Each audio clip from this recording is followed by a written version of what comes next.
Welcome back, ladies and gentlemen, to another edition of the Bush League Huddle Fantasy Football Podcast, or it's also known these days as Where's Fab? Week number 3 with our co-host Fab, who is still gallivanting somewhere in Italy. I believe he's now in Napoli. At some point, you lose your co-host duties, man, after 5 weeks or so. So yeah, this is Fab, hopefully he's scheduled to be back next week, folks. So we'll keep TBD. you in touch with that. It's TBD for now. But the show must go on, as the saying goes. We've been previewing our divisional fantasy football preview. So we previously have done the AFC East, the AFC North, and last week we did the NFC East. So this week we will be going with the NFC North. So pretty loaded fantasy implications on this one. But before we start, guys, just like always, please follow us on all the social medias, Instagram, TikTok, Twitter, or X. And listen to us wherever you get your podcast, Spotify, Amazon, also on YouTube. So we're all over the place. Be sure to check us out. So we'll dive right in, as I mentioned, with the NFC North. We'll start Let's off go. with the Detroit Lions. So few things changed with Detroit. So last year they actually finished 15-2. They had the number 1 seed, but as everyone knows, they could have gone from number 1 all the way down to number 5 in that last game. That's how crazy the NFC North was last year. They were number 1 in scoring offense, so they definitely put up a lot of points and had a lot of 30 plus scoring games. So that means lots and lots of fantasy points. They ran up the score a lot. They did, and they weren't shy about it, and No, they didn't care. nope. They made a statement last year, and definitely statement was seen for sure. So one of the big changes, obviously, is their OC Ben Johnson goes to the Chicago Bears, who we'll be talking about shortly. John Morton is now the new OC, and another big highlight from last year, rookie Jameer Gibbs, almost 2,000 scrimmage yards and 20 total TDs. So huge numbers from the rookie. Some noteworthy changes to take a look at real quick. There was Frank Ragnow, offensive line. I believe it was the center, if I'm not mistaken, right, who retired. So we'll see what happens there. Kevin Zietler left in free agency, correct? Yeah. Yeah. And Penei Sewell, huge name, starts on the pup list for camp. So that's the physically unable to perform.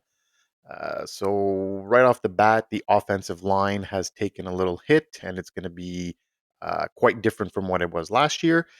They did draft, moved up to pick number 70, traded up to draft one of my favorites, wide receiver Isaac Tesla.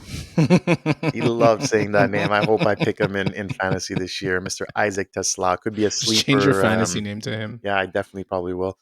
Could be a sleeper, someone to look out for, and obviously also Dominic Lovett and tight end Kenny Yeboah. Your boy. Yeboah. Sounds like your boy.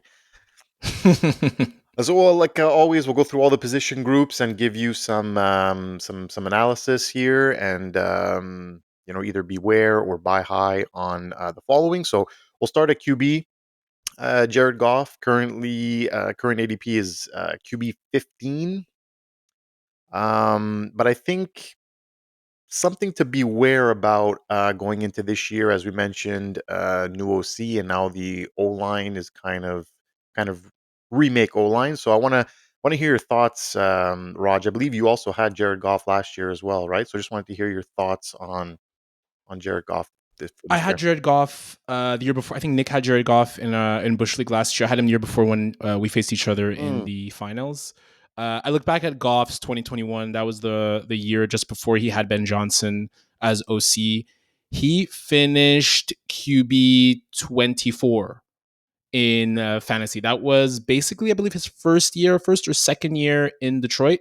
And then once Ben Johnson got there in 2022, That's where he jumped into the top 10. He was QB9. That was starting to see the ascension of the Lions, right? Of course, that comes with Amon-Ra St. Brown.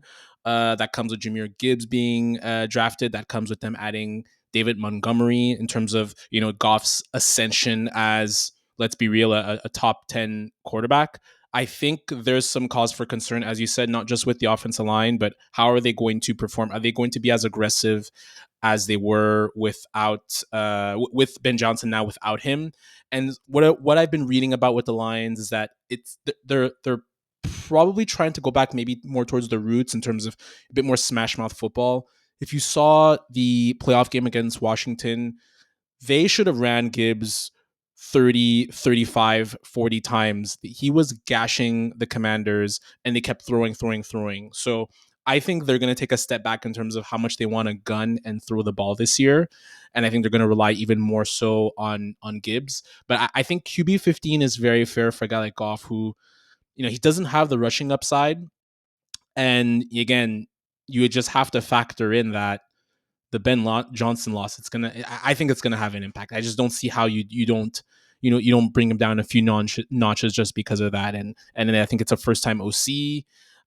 John Morton he was an OC before, but it's a new regime. He was with the team 3-4 years ago, but that was when again Goff was just starting his ascension. So I definitely would be aware with Goff this year. Yeah, it's going to be interesting to see what they do at OC. Is he going to kind of keep, some of the same stuff that Ben Johnson is? I would imagine. He might want to keep some of the stuff in there that worked really well and that Goff kind of liked and um, was The crossing routes, the stuff to Gibbs, like how they use Amon-Ra St. Brown in the short game. Yeah, yeah. So we'll get into that in the running back Yeah, portion of it. But I mean, I have to imagine that he's going to kind of try to keep some similarities, but also as a first time OC, you kind of want to, carve up your own little niche and kind of make it your own and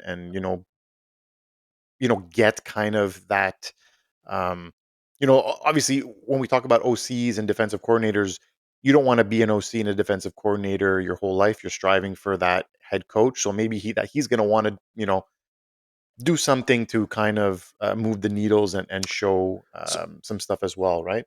so the thing with John Morton actually is that he was the passing game coordinator for the Broncos last year. He's actually he was the offense coordinator for the Jets in 2017, but he's a 55-year-old OC. So like one of some of the things I've read or listened to in podcasts is that because Dan Campbell is like the CEO type coach, right? He's the guy like similar to Mike Tomlin. He needs to pair himself with an OC that isn't going to be looking for the next job all the time. He's not an offensive guru, so he's going to have to tether himself to an offensive coordinator that could always be there. So this guy, depending on how he does, he could be the offensive coordinator there for a while, but I don't think he'll ever be like a hot shot commodity Head coach.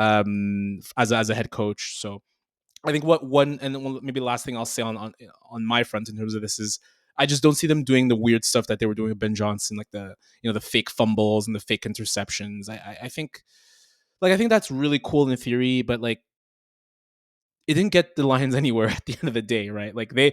they choked. They choked in the first round. Washington was a buzzsaw team. They were fantastic. But again, they choked. And a lot of Detroit fans are not super mad that Ben Johnson left because again, they felt that they should have ran more smash mouth football with the Detroit Lions. And that's where I think you're gonna see a bit of a dip with Goff this year. Right.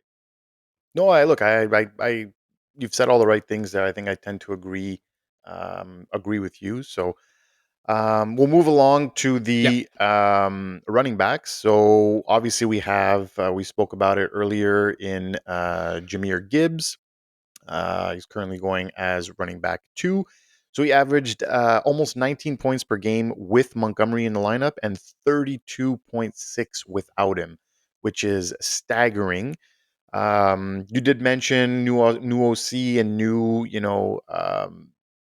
ways of like I said, doing stuff his own way. He's being split out more wide in camp. So They are seeing that he is obviously great with the ball in hand, Yeah. so trying to find different ways to get him the ball in his hands is definitely great. And then you have David, excuse me, Montgomery, RB21.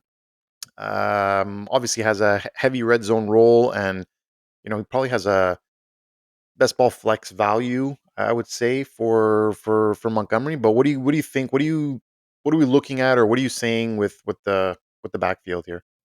I love Jameer Gibbs. He's I think you agree with me. He's RB1 in my opinion. I think he's in for a monster year.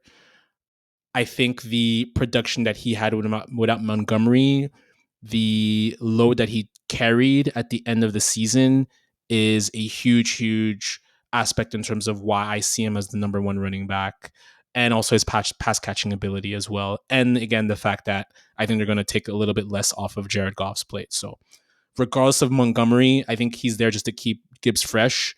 I love Gibbs as the whether RB1 or RB2 in fantasy this year, and I think David Montgomery still has standalone value, as you said, flex. He's been utilized as an RB2 and with a lot of other teams. I think he has really good standalone value as well. But I think this is a backfield to own in any case. Yeah, no, I definitely agree. Definitely with the obviously Jameer Gibbs as the RB1 this season. I know if Fab were here, he would interject with that. Excuse me, and I know he has high hopes on Bijan Robinson, but no, definitely. And honestly, like you said, Montgomery has standalone value, right? So if you're getting him even as your RB2, you're not even like too worried. Maybe you have that little bit of injury concern. I know he's been injured, a few games here and there the last couple of years. So maybe that's the concern for you. Definitely love him more as a flex, but I don't think I would. I don't think I would be crying too much if I did have him as my RB2 because, like you said, I think they're going to be more gritty, more running the ball, take more off Goff, and Yeah, and I think just quickly, like I think most people are gonna still probably pick Saquon Barkley as their RB1. I think quickly the case for me, Gibbs versus Bijan is just there's just more proof of concept of Gibbs being a real bona fide RB1, and I trust the infrastructure that he has more than the infrastructure that Bijan Robinson has. I definitely agree. And it's harder for a running back to especially also Saquon Barkley dealt with injuries as well throughout his career, so a little bit harder for an RB to repeat, but definitely not out of the realm of possibility. Yeah. Now we'll look quickly at the wide receivers. So you obviously have Amon-Ra St. Brown, who is your locked and loaded WR1 over there, WR6 in the rankings. You have Jamison Williams as well, WR30. And we also mentioned the rookie sleeper Isaac Tesla, 6'4", 215. Like I don't think it's going to be hard for him to surpass Tim Patrick pretty quickly on the depth chart. I know that the Lions kind of liked him last year. Towards the Yeah. end, he was hitting. He had a couple of. I know he had a 2 touchdown game. I think that was on Thanksgiving, if I'm not mistaken. But Yes. no, I think as the season progresses, he could definitely carve up a role. But what do you think about these wide receivers? I mean, Amon-Ra is the gold standard. A little bit of a dip year over year. 2023, he had 330 fantasy points. He went to 316. Again, very small dip, just from a yards perspective, but he increased in touchdowns. So I'm I'm not the biggest Amon-Ra fan. I don't know. It's just stylistically the death by a thousand cuts. It's just not as fun to watch as the Malik Neighbors or Brian Thomas Jr. Or even a Puka Nakua. But he is a bona fide WR1. He will continue to be a bona fide WR1. Penciling him as WR6, which is right now the consensus ranking. He's actually after Malik Neighbor. And the Malik Neighbor seems to be shooting up. I like him above like the Nico Collins, the Brian Thomas Juniors. He's in that tier one stretch, right? And then if we look at Jameson Williams, I think he had that kind of breakout last year. There's been a lot of training camp videos. There's been a lot of talk about him this year. Can he keep up the consistency? Can he be more than just a deep threat? I still very much like him again, and I have no problem with him at WR 30. He's within the George Pickens, Calvin Ridley, Travis Hunter range. That's like a perfect number for him. I like he's going after or ranked after Chris Olave and even Ted McMillan, which I am not a fan of. I Which one, much Chris Olave or McMillan? I think both. I would much prefer JMO over Ted McMillan or even Chris Olave, especially Olave with absolutely no QB there, Yeah, and it's Olave not is looking good tough. from a train camp Yeah. perspective. And McMillan is still rookie.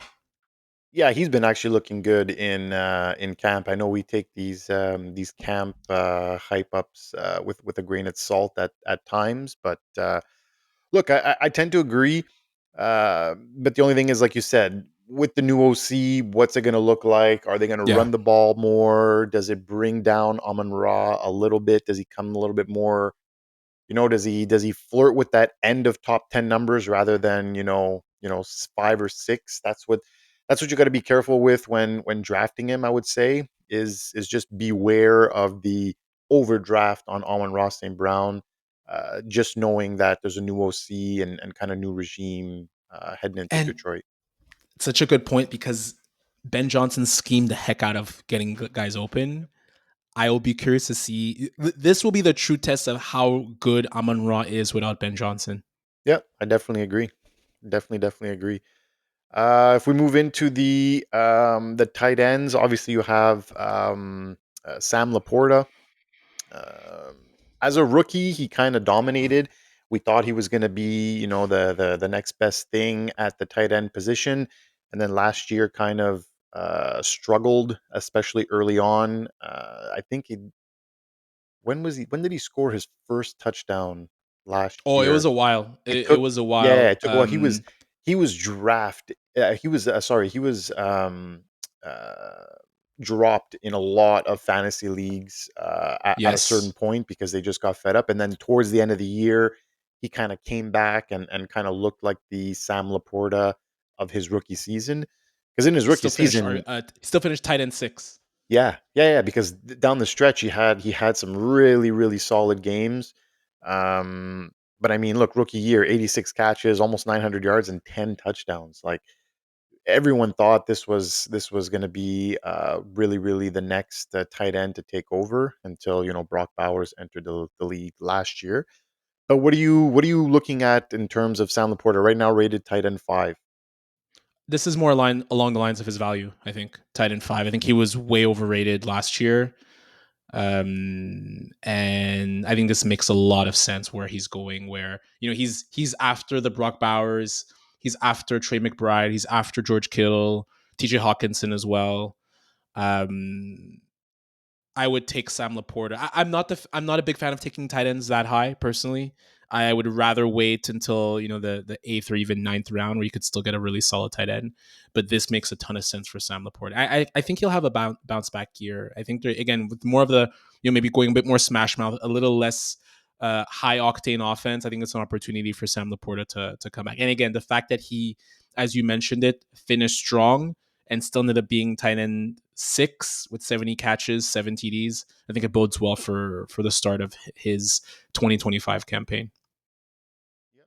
That was perfectly put, I think.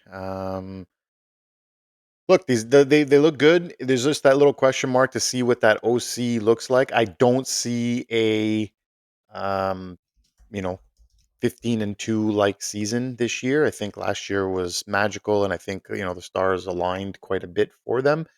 I do see them missing the playoffs, but sorry, making the playoffs, should I say? But somewhere along the lines of maybe an 11-6 finish, 10-7 finish Yeah, type deal.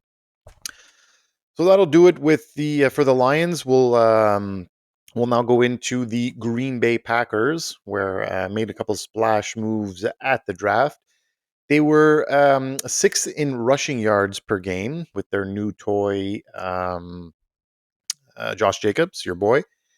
Also love Josh 14th Jacobs. in passing yards per game. I know Jordan Love missed some time with injuries. His stats were a little bit down from the year before, and it just seems like the team was there was always someone injured. There was always someone who had to step up who didn't. It was very disappointing. And if it wasn't one wide receiver who was hurt, it was the next wide Yeah. receiver. And it was just kind of like a merry-go-round kind of season. So what did they do? Well, they did one thing they haven't done in forever or ever. Drafted a wide receiver, Matthew Golden, who I know you're really high on, in the first round, and then they followed that up with Savion Williams in round 3 as well. Also signed McCole Hardman later on in the year to bolster up that wide receiver room. And as we know, Christian Watson tore his ACL, so he's going to be missing this season. Although I didn't really have much high hopes for him. But if we start with the QB position, we have Jordan Love entering year 3, I believe, as a starter. So right now, rated as QB 17, I think he is being pegged as a potential bust by some analysts at the moment. But kind of want to hear your thoughts on Jordan Love for the upcoming 2025 season. The quality, the looseness of his play really showed, whereas that looseness in play and a carelessness, quote unquote, was actually a positive aspect for him in 2023, where I think he finished like in the top 6 in QBs. So he really needs to step up in terms of quality, and he needs to reduce the turnover play, he needs to stay healthy, and he needs to just be more consistent. So the fall is really interesting, where if he's going QB 17, and it's interesting how a lot of the NFC North QBs are all kind of nestled in the same bucket, but he's going in the kind of Trevor Lawrence, CJ Stroud, JJ McCarthy realm, which if you have a chance to take him, it's, the reward is potentially high, but he could also just have another mediocre season like he just had, right? So we're also going to kind of see who is the true Jordan Love in the upcoming season. We're going to talk about the weapons afterwards, but there's still a lot of inconsistency with it, right? And you mentioned it, Christian Watson, torn ACL. They're going to start a rookie wide receiver. There's Reed. There's also Dobbs and Wicks. Again, we'll talk about them, but lack of consistency on that front. So I also think there's an opportunity for them to rely more on the running game, which he needs a little bit of help. I think Love, in terms of his game, he just can't be firing it like he was last year, because it just didn't come to fruition. I think that's what it is. I think I agree with you there. I think towards the end, I'll just add a little bit. That's what it. I think that's what it comes down to, is that he's not a QB that could do it on his own. He's not a QB that I feel, you know, 2-minute drill, playoff time. Like I just feel he's lacking that kind of it factor, if we could put it that way. I feel like he's very good QB. Will have a fairly good career, but I think that's what's missing. It's just that kind of it factor and kind of like putting the game on his shoulders. It's being clutch because the talent is there, Clutch, right? Like perfect, you see exactly. him, like, not last year but 2 years ago, he was bouncing back foot throws, like he looked like Brett Favre and Aaron Rodgers, like. But then last year, whether it was defenses that caught on to him, or it was the injuries, or it was the pressure, he just was not good. Whether it was under pressure, and he doesn't offer much rushing upside either, right? So Well, look, I was going go to for say it. it's the classic year 2 Yeah, as a starter, and teams just have more tape. Yes, he got hurt in Brazil first game of the year. So that obviously probably had something to do with the rest of his season, should I say? But again, it's really that year 2 when defensive coordinators have more tape on you and can take a whole summer and study it and scheme you. So it's tough. So this is like I feel like it's a very important year because they did sign him to that massive contract. So I think yes, it's going to be very important. Um, but if we turn our heads to now, as we mentioned, him needing more help at the running back position. You've got, as I mentioned earlier, your boy Josh Jacobs, currently what a season. RB9. What a amazing first season with the Packers. I don't. I think I know we had him pegged to have a really good season, but this was something that I don't think anyone could have predicted in terms of his production. Over 300 touches last year and a heavy, heavy, heavy snap share. So, I mean, Is And he to think someone? people thought he was sorry, but people thought he was washed after the first game, after the first few Yeah, because games. of that last injury-riddled season with the Yeah, Raiders, right? Oh yeah, and he obviously didn't have a good first game. Yes, you're right. Um, but I mean, I believe you're still high on Jacobs, and this offense does run through him. I'm incredibly high on him, and it's crazy. He's only 27 years old. Like he feels like an older player, maybe because of the way he he's quick. He's not super fast, but he's pretty elusive. I would only be maybe concerned about he's a two-time 300 carry guy. He has a lot of tread in his tires. He has gotten injured in the past in his career. That's the only worry I may have. And how much do they want to sprinkle in Marshawn Lloyd, who they drafted out of USC a few years ago? And even though, we'll talk about the wide receiver, but even Savion Williams, actually, he's a hybrid wide receiver running back. He caught 63 passes last year, and he actually ran for 51 rushes the year before at TCU. So I'll be interested to see how they sprinkle him in to spell Josh Jacobs a little bit. But for me, he's you know top 10 running back, no questions asked. I will take him 100 times out of 100 over Jonathan Taylor, over Kyron Williams, over Brees Hall. Those are the guys he's going after.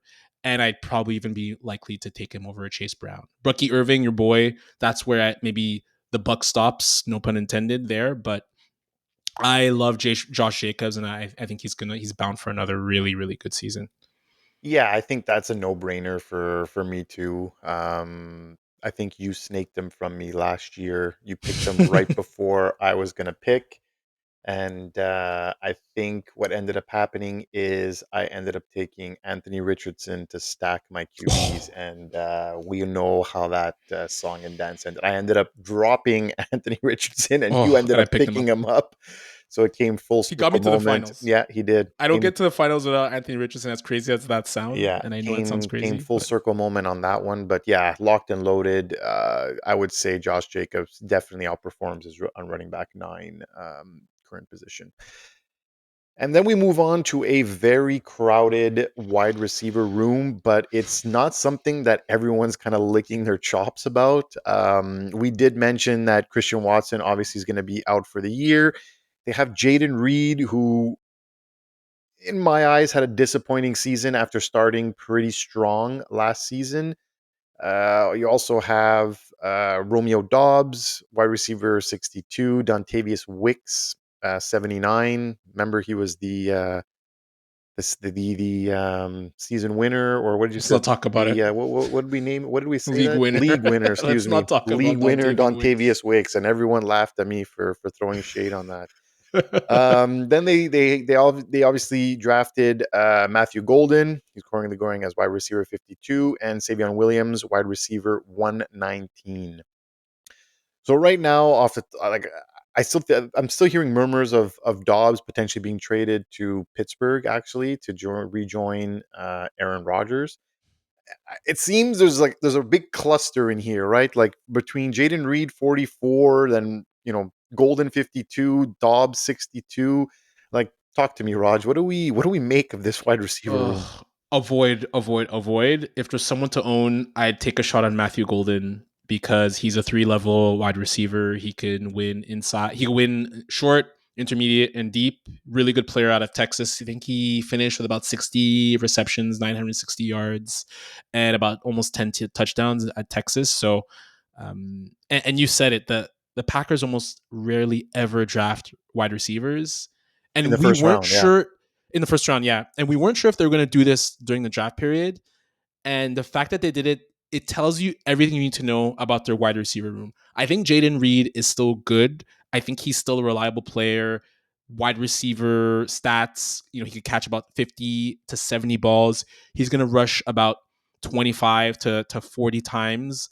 If he goes back to his 2023 season where I think he almost finished in the top 30, you can have a potentially really good WR2, but it's hard to rely on him. It's hard to rely on anyone on this team. I would take a flyer on Matthew Golan as the if you're going to own one person, I would own him just for the simple fact that he's a first rounder and they already had a pretty quote unquote stacked wide receiver room. Not stacked by stats, but just stacked by guys who do the same thing. Yeah, pretty much, right? Like we just kind of we always I think we always came back to that and always that's how we always alluded to all of this is they're all kind of the same thing and it's just not working, right? Like No. I remember, they drafted Dobbs to be that, X receiver. It's just not looking that way. And like I said, last year was a lot of injuries with the wide receivers, but yeah, for sure. If I'm looking at it, I'm looking at it the same way you are. Like there's no way I would go Reed at 44. I'd rather wait for Matthew Golden at 52 Well, because even in that range, when you're going into like that 44 and 52 wide receiver, like you've already got your in our league, we start three. So you've already got your top three guys most likely when you're about to draft these guys. So if you're looking to draft someone in your flex, I'd rather take a shot at Matthew Golden and I'm sure they'll probably unleash him as the X guy. So and if you think of where Reed is going, we talked about Debo Samuel last week in the NFC East show. I like Debo Samuel at 43 a lot with Jaden Daniels. Josh Downs, who I love, I like Josh Downs at 42 over Jaden Reed. Again, around that area. Even Cooper Cup is going ranked number 46. So it'll be interesting. They need to just figure out who are their top 2 or 3 wide receivers and set it and figure it out versus trying to mix and match the entire way, which they did last year. And it didn't work. no, definitely did not work. And then we get to the tight end on the roster, which is obviously locked and loaded as Tucker Craft, tight end number 10. Anything? Is he kind of placed where he should be, or like I feel like there's some options even after him that I would probably wait for in terms of fantasy. So I think when they drafted both of them, I think everyone thought Musgrave was going to be the guy. Yeah, And then Musgrave actually had a good year. And then I think it was last year, everyone was looking at Musgrave over Kraft. Kraft ended up having kind of solidifying himself. I'm not drafting a Green Bay tight end. Similar to what we talked about the wide receivers, the tight end aspect is just the Packers never really focused on the tight end as the main threat. They've always sprinkled in a ton of different tight ends. If you look at their entire history, Bubba Franks, Jermichael Finley, Jimmy Graham, Tunyon, every other year it's like a different tight end that becomes the guy. And I don't want to take that risk this year that maybe they go back to Tucker Craft or even they find someone else that they like. So I think they're two good players, two talented players, but I don't want anything to do with their tight ends. yeah. I don't know. For me, like I said, it seems a bit steep at tight end number 10. I think there's some better players you could probably get a little bit later on. And I think you made a great point on. There's always a different tight end year in year out, or a few years. There's always a turn. So yeah, definitely for me as well, a position to avoid. So um, yeah, I'm excited to see what that wide receiver depth chart looks like coming out of camp. But we'll see. That'll do it for the Green Bay Packers. We will move ahead to the Chicago Bears, who finished last year at 5-12 after drafting Caleb Williams first overall. They ranked last in the NFL in total yards per game at 283. That's tough, and allowed a league high 68 sacks, which no bueno when you've got a rookie trying to learn out there. Um, so we did say they'd made some big additions, which one of them was Ben Johnson, snagging him away from the Lions. Pretty cool that they were able to get him in the division. He is now the new head coach. They also added a few offensive linemen in Joe Tooney, Jonah Jackson, and Drew Dahlman. So obviously they knew they had to shore up the sacks and keep Caleb Williams upright. So I think they did that. And then they got Williams a few more toys to play with in Colston Loveland at tight end, 10th overall, and also Luther Burden the third out of Iowa, right? I believe Missouri. Missouri. Excuse me. Um, So we'll start off with Mr. I paint my nails, Caleb Williams, currently going as QB 12. Um, Zero rushing TDs in 2024, but had 10 plus per year at USC. So that was kind of a little change. I know again, grain of salt with training camps, but apparently has not been looking too well in Ben Johnson's offense, and he's letting him hear it as well. So, um, what do you think about Caleb Williams this year, Raj? Is it kind of one of those? I don't know if I'm going to go as far as make or break, but if you're the one overall pick, like year two, you gotta figure it out. It's somewhat make or break because Ben Johnson didn't draft him, right? So he's not tied to him 100%. I feel the Caleb story last year was like a tale of four quarters. There was the Carolina Jacksonville game where he had 24 and 29 fantasy points, and then he was awful the next three games. And then against Green Bay, Minnesota, Detroit, 16, 27, 26 points. Awful for five out of the last six games. He brought it back together against Detroit in a close game, which I think they almost won. So there was definitely signs. I think the expectation was so high for him, but people had to remember that he was still a rookie QB. And if you look at everything he dealt with, the Shane Waldron, the Thomas Brown, Matt Eberflus, the Hail Mary, DJ Moore having bad body language, DeAndre Swift not being a very good running back, he made out pretty well. 68 sacks, right? And they shore up the offensive line. They bring in Ben Johnson. He's going to need to learn how to play quicker. He's going to have to be way more accurate, especially on the deep ball, which was his strength. He just has to avoid sacks. If he does those three things, which are pretty important, but if he does those three things, the QB 12 is very much in reach. He has the talent around him to do it. I am willing to take a gamble on him. When I'm doing my mock drafts, I'm willing to take a gamble on him because of the talent, because I really like him. And we saw what Jared Goff was able to do in a Ben Johnson type offense. I like the Jared Goff comparison there. Um, if memory serves me right, though, a lot of those sacks were his fault and not just on the O line, right? Like failure to throw it away, and trying to play schoolyard ball and always trying to make a play. I think he's going to have to learn in the NFL. That's just not always possible. You're going to have to throw the ball away. That's obvious. That's a better play than taking a sack, fumbling the ball, trying to do too much. You always have to go and think there's a next play, there's a next play, there's a next play. There's 60 minutes of football to be played. So I think definitely his rookie year was definite learning curve. But I definitely agree that he deserves a shot. 12 seems high. 12 seems It still a it, little it bit does. it seems a bit high It does. for Williams. I'd be probably willing to go, 15, 16, but I think 12 seems a bit too risky for me before I see it type deal, right? Like I said, you hear the struggles in camp, he's not getting it, he's not getting the offense.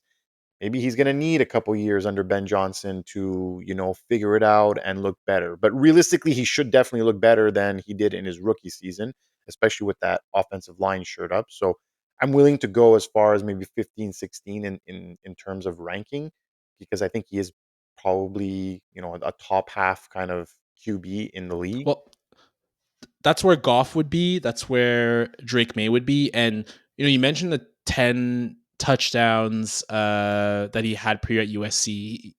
He was running quite a bit more towards the end of the year. He still finished with 81 attempts for almost 500 yards. Like he looked good, and he looked good when he was able to run the ball, and he had escapability. So the last thing I'll say about the sacks, I think it was there was a stat about it, and it's probably about 50% of the sacks were his fault, 50% were the offensive line's fault. But they didn't do him any favors in terms of helping him play quick. Like you saw with Jaden Daniels, Cliff Kingsbury, he called plays which were hike the ball, know where your primary read is immediately, throw it immediately. You have to build your offense rookie QB so that you give them easy reads immediately. And they didn't do that. It was too many 5-7 step drops. Heave it up to DJ Moore, heave it up to Roma Dunze. You're perpetuating what the guy likes to do, but what he shouldn't be doing in the NFL. So Yeah, that's definitely a good point. We'll move here to the running back. So we obviously have DeAndre Swift, second year with the Bears, going as RB21. Career high in carries last year, actually, 253. But I think that was kind of to be expected as they don't really have much behind him.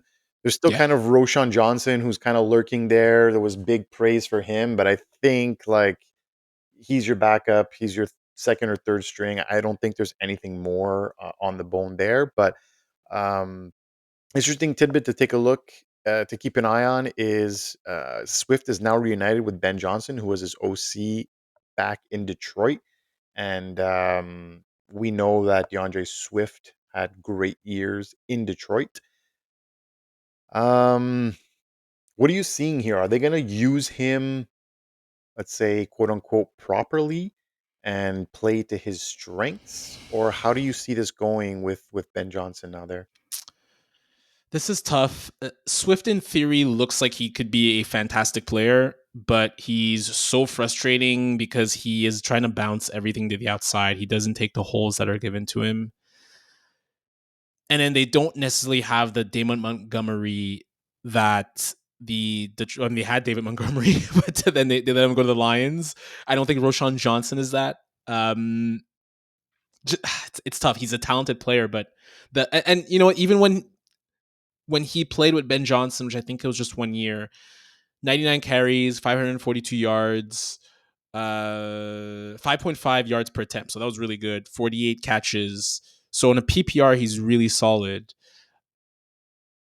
There's no competition there. So I think if Zero. you luck into him, he'll fall ass backwards to being an RB2 for you.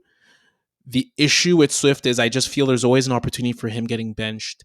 And that happened in Detroit. That definitely happened last year with Chicago. Kind of happened with Philly, although Philly didn't really have any other options.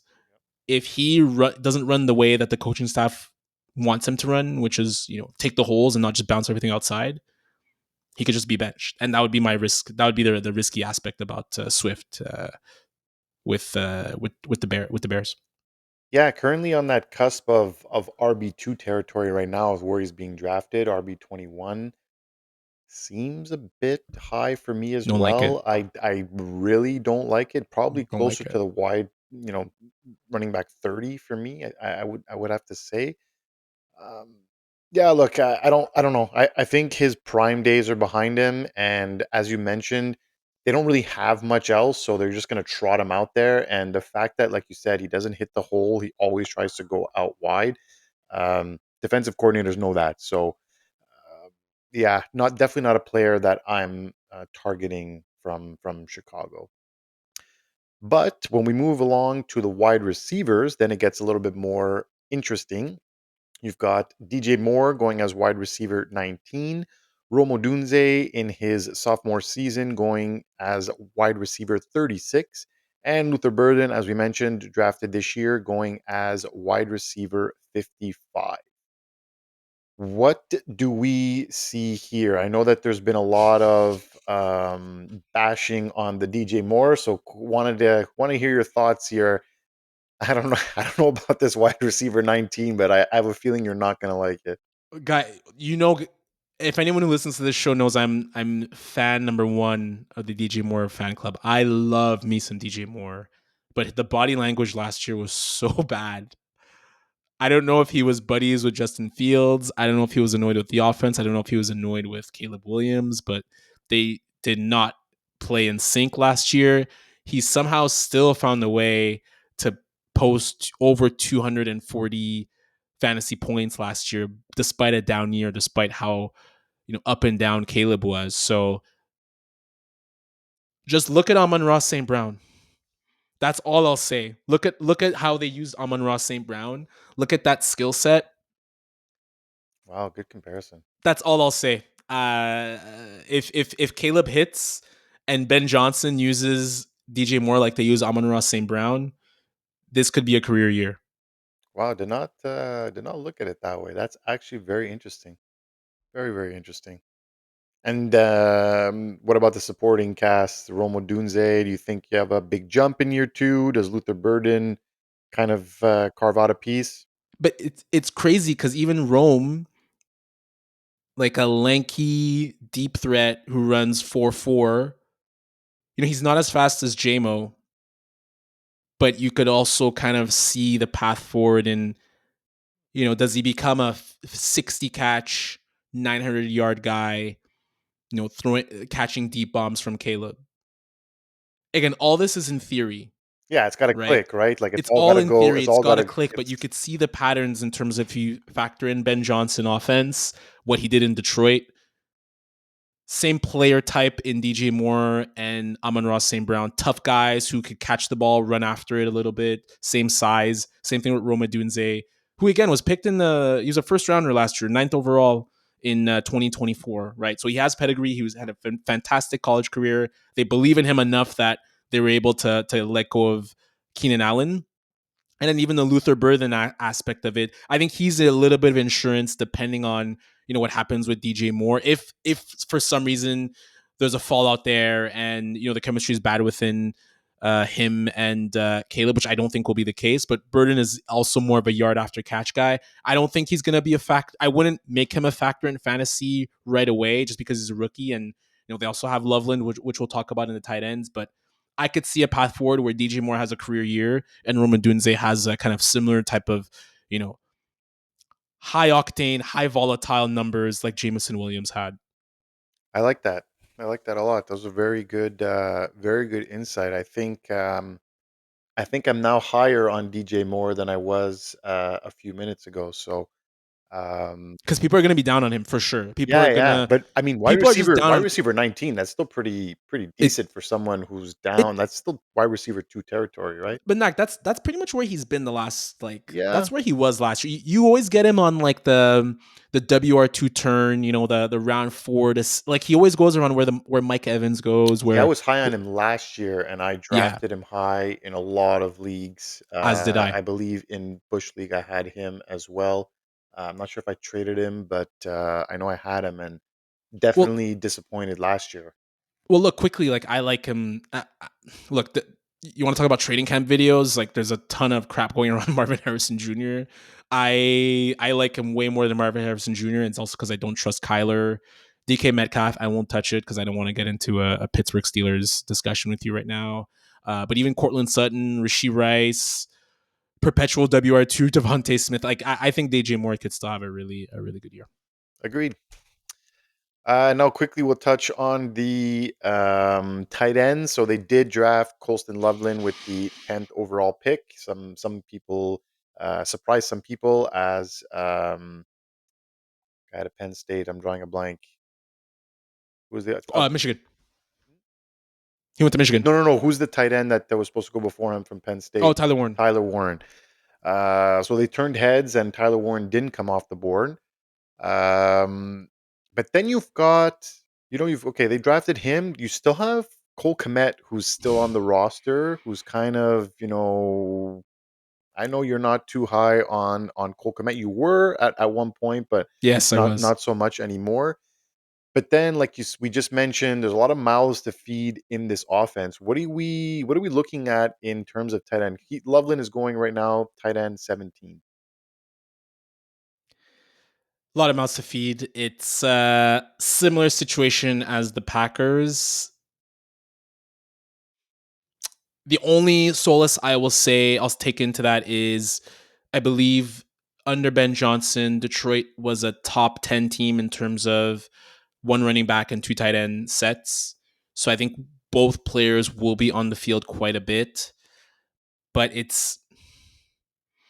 I don't know if Colson Loveland is of the Brock Bowers mold where he's going to take the league by storm as of year one. I think he's a good player. I think he's a solid player, but there just wasn't enough opportunities for him to catch the ball at Michigan because Michigan just doesn't throw the ball Bring down, enough. yeah. I think his season high in catches was like probably 30 or 40 catches, right? So um, I think there are good value picks at tight end if you're someone like me who doesn't want to pick a tight end high and you're willing to just kind of stream tight ends and take a flyer on either Loveland or Komet. But I still think both will be involved quite heavily. Yeah, that's what I was gonna say. Is this is your classic streaming tight end type deal? Like, there's no way Colston Loveland becomes a Colston, excuse me, becomes a set it and forget it type of tight end. Obviously, neither does Cole Kmet. And if we're comparing him, like you said, to Brock Bowers was that offense. So maybe he does better in an offense where they wouldn't have all these weapons around him. But I think, like, yeah, too many mouths to feed. So I think tight end 17 is pretty perfectly put, I think. Yeah, I think so too. That'll do it for the Chicago Bears. And last but not least, we have the Minnesota Vikings, who have made a QB change. They were eighth in passing yards per game last year with Sam Darnold and 19 in rushing yards per game. So, as I mentioned, JJ McCarthy will take over this year. They did acquire a Jordan Mason via trade, which I know all three of us, Fab included, liked this trade, especially with the Aaron Jones that's there. Um, Drafted Tay Felton at wide receiver and Donovan Jackson as a guard. So we'll dive in quickly to the position groups. As we mentioned, it's JJ McCarthy's turn. Rookie year was cut short from ACL injury in camp or in a preseason game. So he missed all of the year. Only had 713 total pass attempts post high school. This is a telling stat. We know what when we don't get reps, what it looks like or what it translates to in the NFL. And I'm really curious to hear your thoughts on fellow Michigan boy, JJ McCarthy. 2 year starter. Like it's look, we talk about Trey Lance, talk about Anthony Richardson. They started even less than that, but 2 year starter is JJ McCarthy. Was not tasked to have to throw the ball very much in his career. If you look at his 2 years there, the national title game, I'm looking at his game log now. He had 2 games where he threw 30 or more passes Yeah, in that's college in his crazy. in his 2 year career. national championship winning season. So I have no interest in having JJ McCarthy as a into QB as a QB1 or QB2. Why is he going QB 20? The Sorry to offensive cut you supporting off, but cast. No, it's okay. The offensive supporting cast. What was able to be done with like Justin Jefferson can sustain Kirk Cousins, who you know Kirk Cousins is a very good QB, but he has flaws.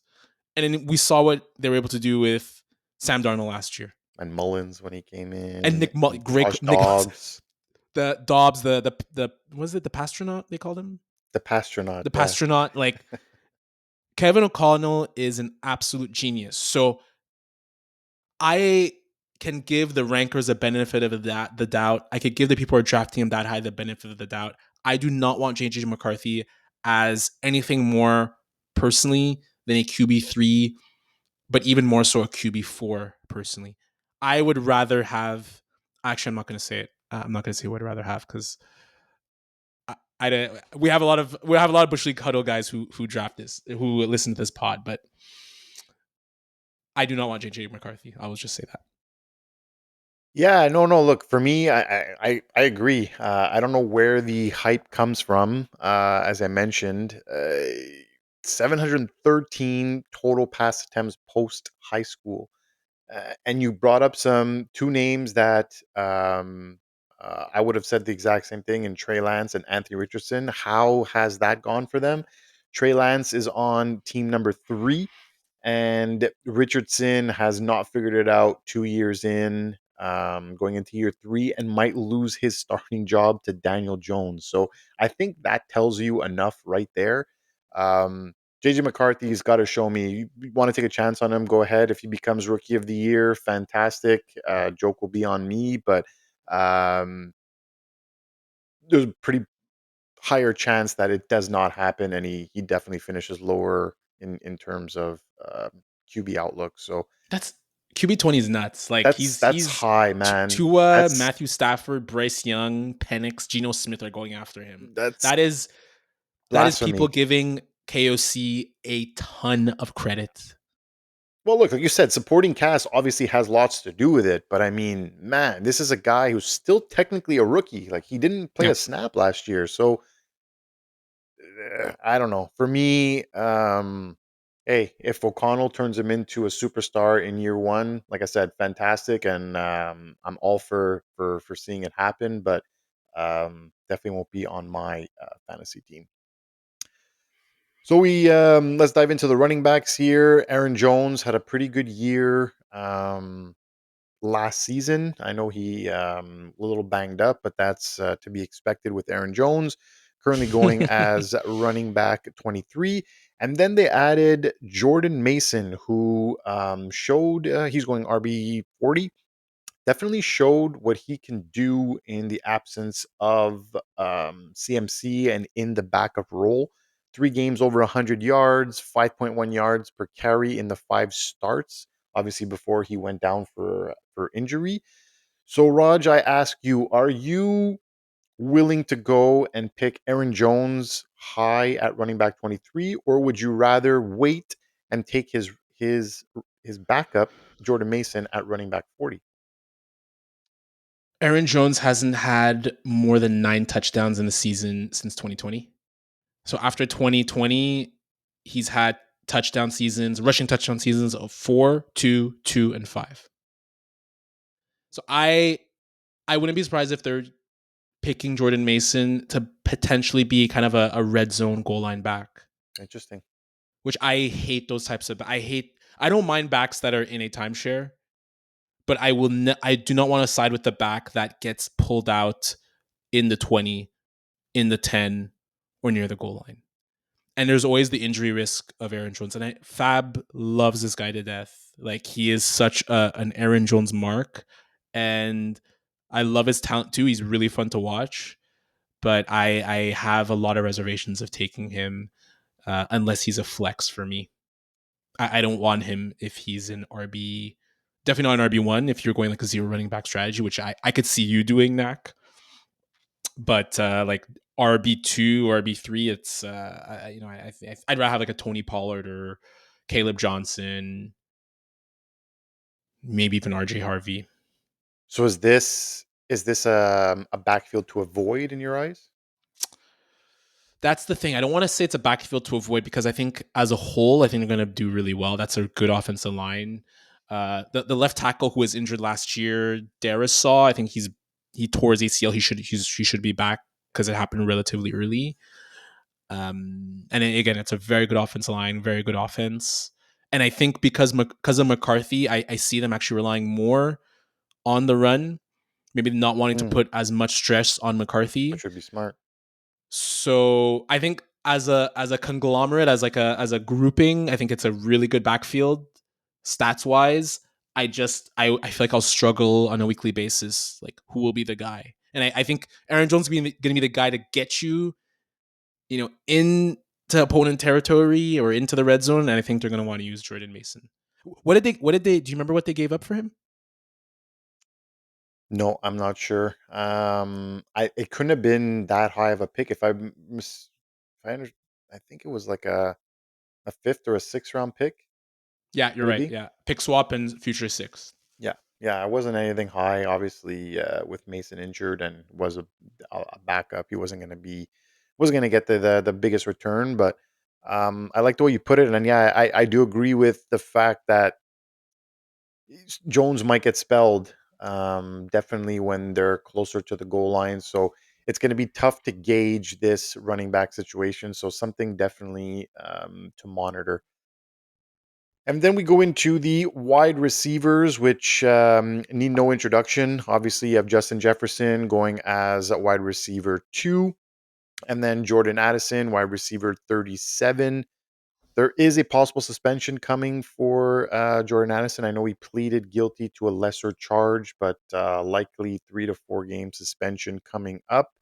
And as we mentioned, Ty Felton as a rookie, drafted a rookie. So uh, I know we had our reservations with JJ McCarthy, but do Justin Jefferson and Addison still eat, or is it kind of take a few pegs back this season?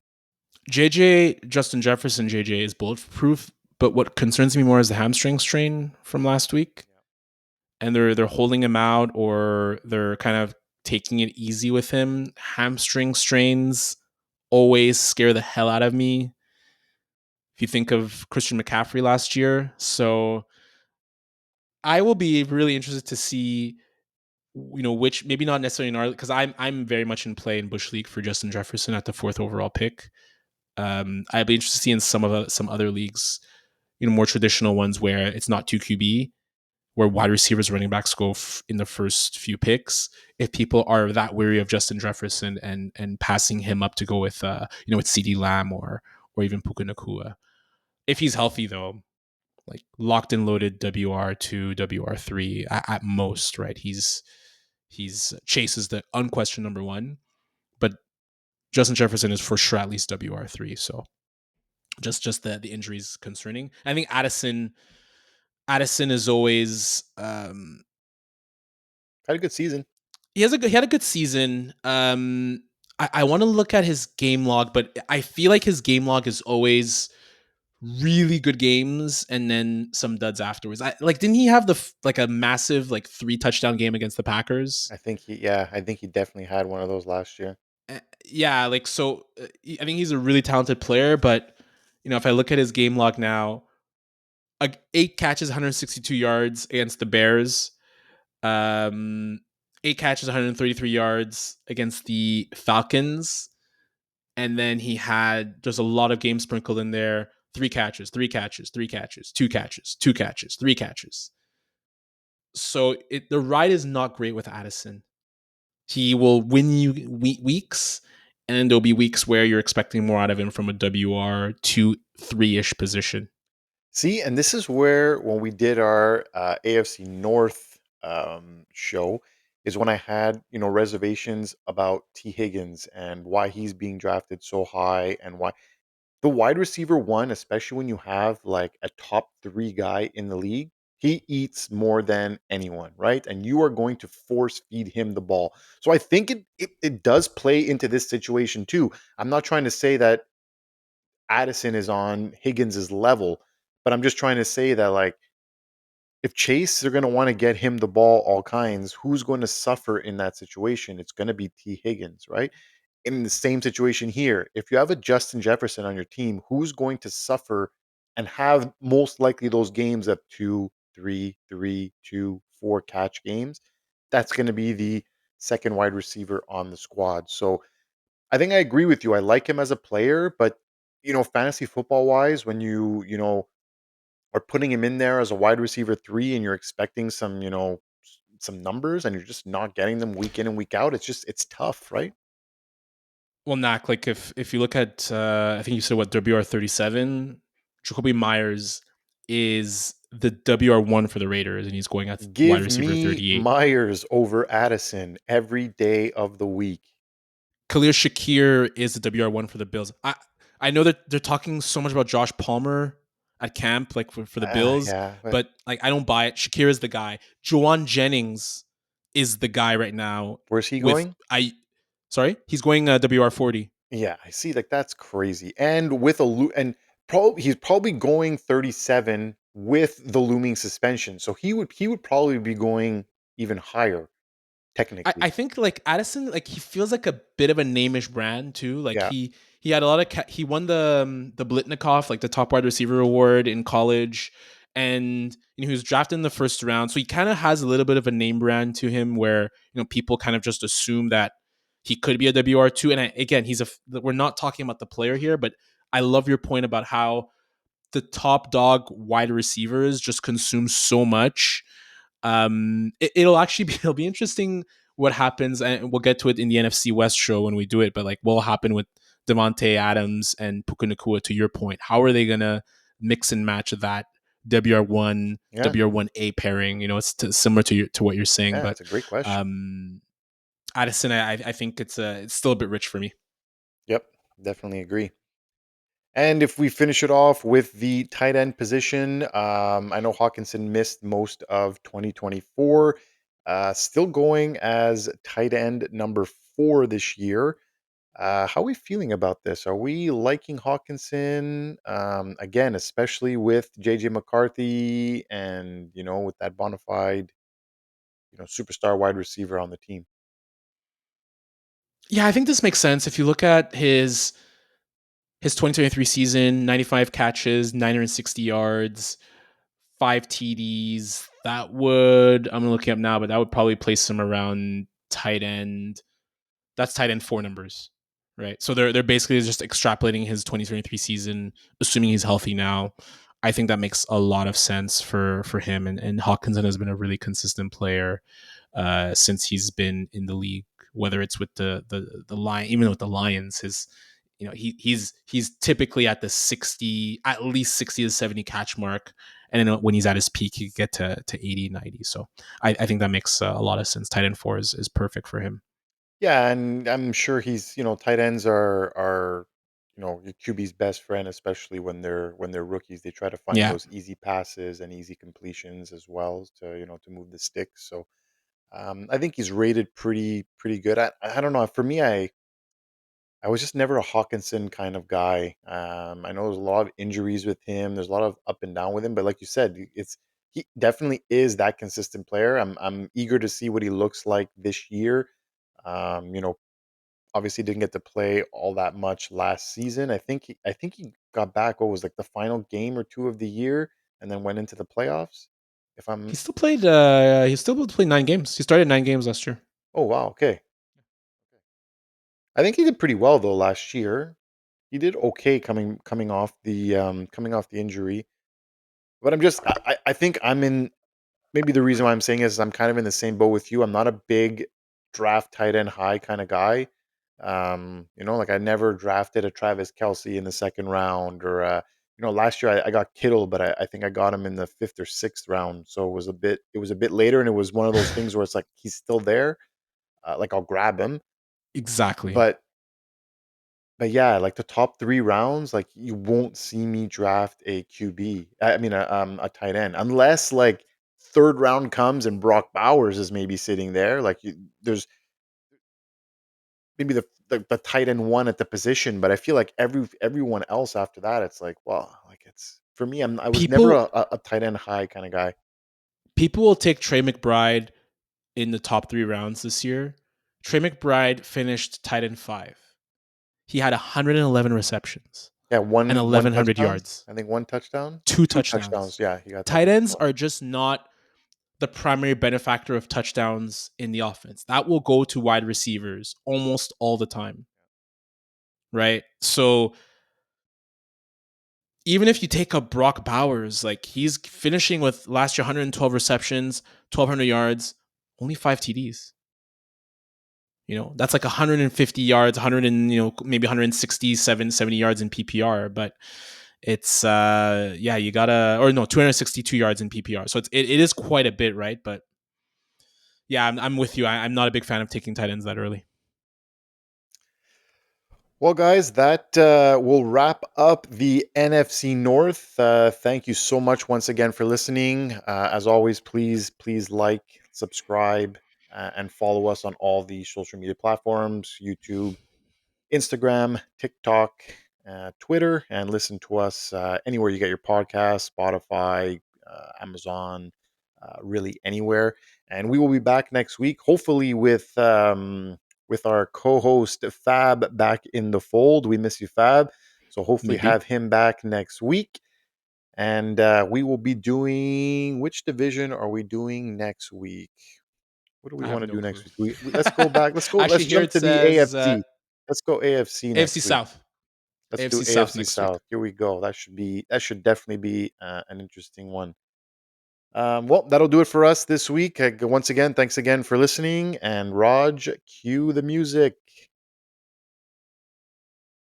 Oh, by the way, we have football tomorrow. Oh, Hall we of Fame do. game. Hall Hall of of Fame Fame game. Trey game Lance tomorrow. starting. Trey Lance. We mentioned him on the pod today. Trey Lance starting. But I'm curious to see like Hampton and Trey Harris. We'll see how that goes. But Quentin Johnson dropping passes again. goodbye, everyone. Take care, everyone. Bye bye.